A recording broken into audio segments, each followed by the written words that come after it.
નારદજી કહે છે, તમે કોણ છો? ઓળખાણ માંગે છે. તમારી ઓળખાણ શું છે? તમે મને ઉભો તો રાખ્યો, પણ હું આપને ઓળખતો નથી. આપ કોણ છો? અને સ્ત્રી કહે છે, અહમ ભક્તિ રીતિ ખ્યાતા ઇમૌ મે તનયૌ મતો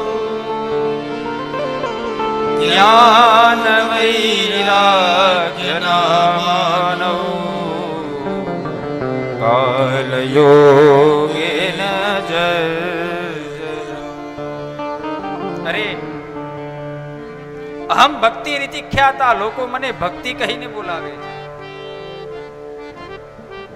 મારી ઓળખાણ ભક્તિથી છે. લોકો મને ભક્તિ કહે છે. આને કહેવાય ભગવાનની ભક્તિ. એમ નથી કહેતી મારું નામ ભક્તિ છે, પણ કહે છે લોકો મને ભક્તિ કહીને બોલાવે છે.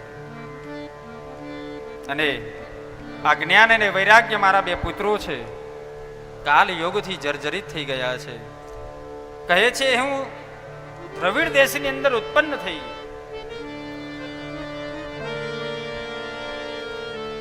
હું થોડી મોટી કર્ણાટકની અંદર થઈ, થોડી થોડી હું મહારાષ્ટ્રની અંદર મોટી થઈ, અને ગુર્જરની અંદર જીર્ણતામ ગતઃ, ગુર્જર પ્રાંતની અંદર હું જીર્ણ થઈ ગઈ છું. એવું થઈ શકે કે કદાચ ગુજરાતમાં આવીને જીર્ણ થઈ ગયા હોય તો ભગવાને મુચકુંદ રાજાને કીધું હોય, જાઓ મુચકુંદ રાજા, ગુજરાતની અંદર ભક્તિને અખંડ કરવા માટે અને ભક્તિનું વર્ધન કરવા માટે એ જ મુચકુંદ રાજા બીજા જન્મની અંદર નરસિંહ મહેતા બનીને અવતરિત થયા હોય. એવું સંતો કહે છે કે એ જ રાજા મુચકુંદ બીજા જન્મની અંદર નરસિંહ મહેતા બની અને ગૃહસ્થ જીવનની અંદર પણ ભગવાન મળે છે તેવું પ્રમાણિત કરવા માટે ભગવાન એમને આજ્ઞા કરી અને નરસિંહ મહેતા બનીને અવતરિત થયા. અને પછી પાછી ભક્તિ જાગી હોય એવું બની શકે. ખેર ગુર્જરે જીર્ણતામ ગતઃ કહે છે હું ત્યાંથી આવી વૃંદાવનની અંદર, અરે હું તો યુવાન થઈ ગઈ,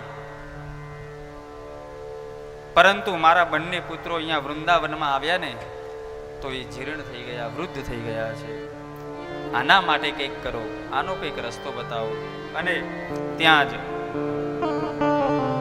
નારદજી કહે છે, આંખ બંધ કરી છે નારદજી, પોતાના આત્મચક્ષુ વડે નારદજી કહે છે, જ્ઞાનેનાત્મનિ પશ્યામિ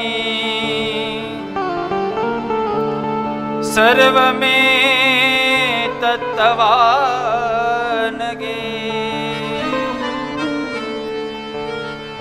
ન વિષાદ ત્વયા કાર્યો હરિ સંતે કરીષ્યતિ. નારદજી એ ભક્તિને કહે છે, ભક્તિ તમે ચિંતા ન કરશો, ન વિષાદત્વયા કાર્યો હરિશંતે કરીષ્યતિ. ભક્તિ ભગવાન જે કરશે ને તે બધું સારું કરશે.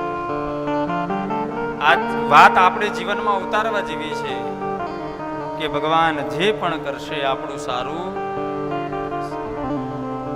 કારણ કે ભગવાન ક્યારેય કોઈનું ખોટું કરતા નથી. ભગવાન જ્યારે પણ જે પણ કરે છે જીવનું હંમેશા સારું કરે છે. અને